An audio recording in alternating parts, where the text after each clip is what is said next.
Oliver Goldsmith রচিত she stoops two কনকার একটি হাস্যরসাত্মক নাটক, যা ভুল বোঝাবুঝি, প্রেম এবং সামাজিক শ্রেণীবিন্যাসকে কেন্দ্র করে রচিত। কাহিনীতে মিস্টার হার্ডক্যাসল তার মেয়ে কেটের সঙ্গে চার্লস মার্লো নামে এক ভদ্রলোকের বিয়ে দিতে চান। মার্লো নারীদের সঙ্গে কথা বলতে লজ্জা পান, বিশেষ করে উচ্চবিত্ত মহিলাদের সামনে। কিন্তু সাধারণ শ্রেণীর নারীদের সামনে তিনি আত্মবিশ্বাসী থাকেন। টনি লাম্পকিনের মজার ছলনায় পড়ে মার্লো ও তার বন্ধু হার্ডক্যাসলের বাড়িকে সরাইখানা বলে ভুল করেন। কেট এই ভুল বুঝতে পেরে নিজেকে এক সাধারণ মেয়ে হিসেবে উপস্থাপন করেন স্টুপস। এতে মার্লো তার সঙ্গে স্বাভাবিকভাবে কথা বলতে শুরু করে এবং ধীরে ধীরে প্রেমে পড়ে যায়। শেষে সত্য প্রকাশ পায় এবং কেট ও মার্লোর মধ্যে সম্পর্ক গড়ে ওঠে।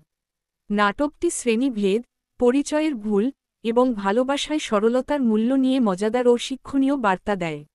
To get more videos like this, please like and subscribe.